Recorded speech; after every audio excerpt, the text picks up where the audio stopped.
Hey guys, today we shall see a solution to a problem statement called scoreboard queries. In this problem statement, you are given an array of size n, which denotes the score of n players which are playing in the tournament.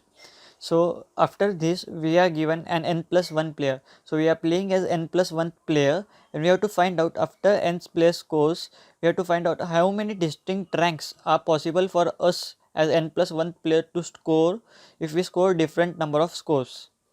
So in this problem statement, the judges can change the score of any player. After change of any player, we have to find out what is the change in our ranks, that is what is number of distinct possible ranks we can achieve. So in this test, now let's see the format of test cases. First we would given the number of test cases on the first line. The next line contains n, which is the size of array, and the q means the number of queries, and for next line we contains an array of size n denoting the scores of n players.